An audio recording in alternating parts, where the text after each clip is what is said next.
Hi guys, it's Kara. Welcome to the show. We're going to do a great recipe today called Cheezee mac and bacon soup. Very, very good. Great Super Bowl food or football food for a group. And we're also going to do buffalo chicken fingers in the next video. So check these two out because it's a great combination. Now let's go over exactly what we need to make our soup.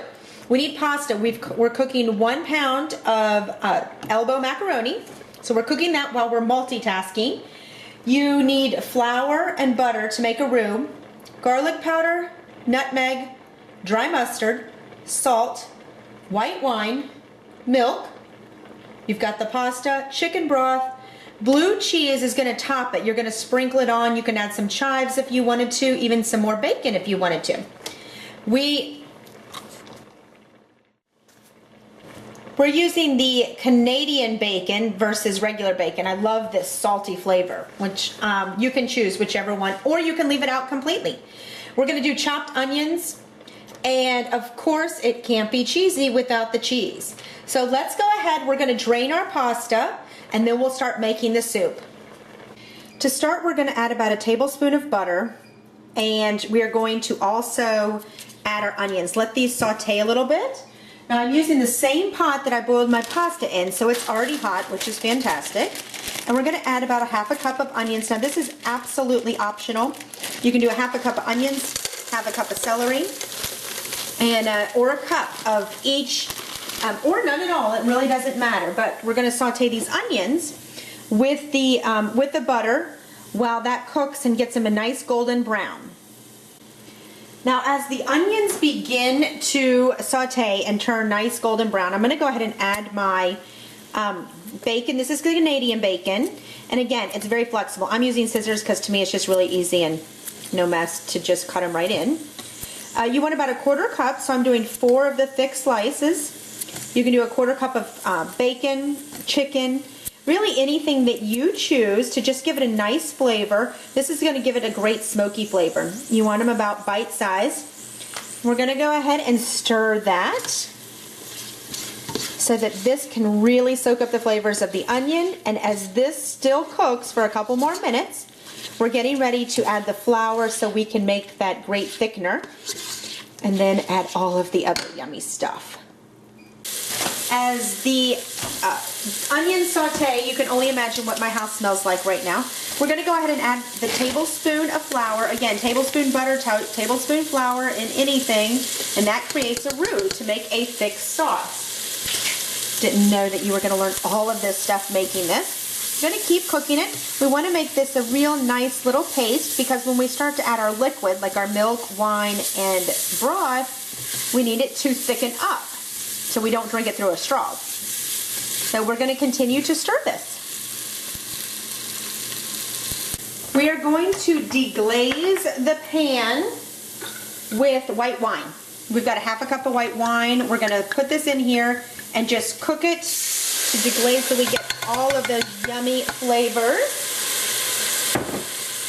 And while we stir this, yum. We're going to let this cook down, basically reduce. That's what deglazing is. We're going to let it cook down until all of the flour and the onions and the bacon have absorbed it. You see how it's even thick though that we just added this? That's that flour that does that roux mixture. And see how it bubbles kind of almost to a little paste? That's exactly what it does. So we're going to continue to let this cook and we'll see you just a second. We have deglazed the pan as much as it can get deglazed.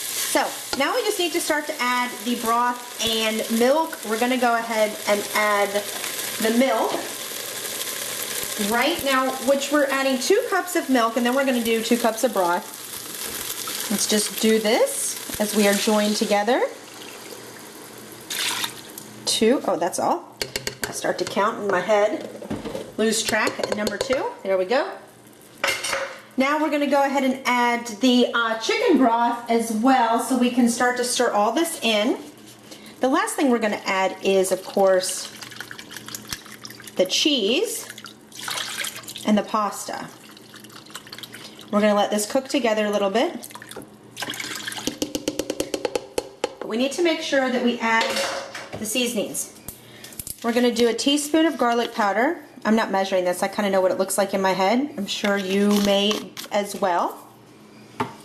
We're going to do about a half a teaspoon of nutmeg. Nutmeg is really good.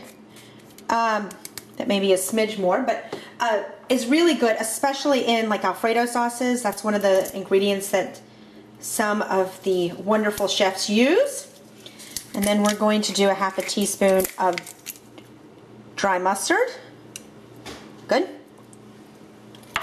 A splash of salt. Now this is optional because the bacon has a great salt and salty flavor. And then a splash, which I'm going to say this would be a half a teaspoon if you're one that has to measure, of hot sauce. You can use a quarter teaspoon of cayenne pepper if you choose.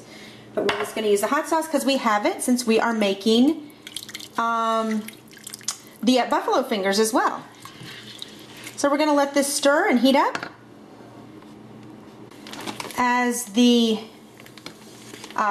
mixture begins to boil, do not let it burn. You need to make sure you stick to this. Kind of like sticky cheese, stick to it like glue so it doesn't burn. And once it starts to heat up like that, we're going to go ahead and add our cheese. And we're going to add 4 cups of cheese. You want to add it a little bit at a time. So I'm going to add basically a little cup at a time. Stir it so that it can start to blend in nicely. Not that I give it a big shocker at once. So we've got about a cup there. Actually, we're doing a little heaping cup. There's another one. And again, just stir it so it blends so it doesn't chuck up in one area of your pot. And this is a recipe you could do in a slow cooker, excuse me. You just need to add all of the ingredients. If you have a question, find us on Facebook at facebook.com/bag holder, and I can walk you right through it. So see how we're going to add this. And since I'm almost done with the bag, I might as well add it all. No need to leave a little bit left. Throw that away. Now we're going to turn this down just a smidge to about medium low. Right now it's on medium high so that it can cook just like this. And then we're going to add the pasta in just a second once we know all the cheese has melted, because you see it's not quite melted.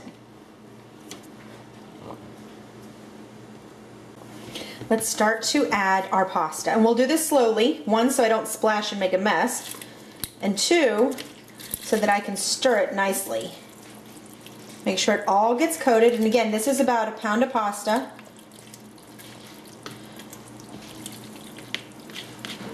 Just like that. Doesn't this look good? And this is going to be fantastic because we're going to add blue cheese on top. You can add the chives, parsley, whatever you want to garnish it. So let's let this cook a little bit more. It is ready to be enjoyed.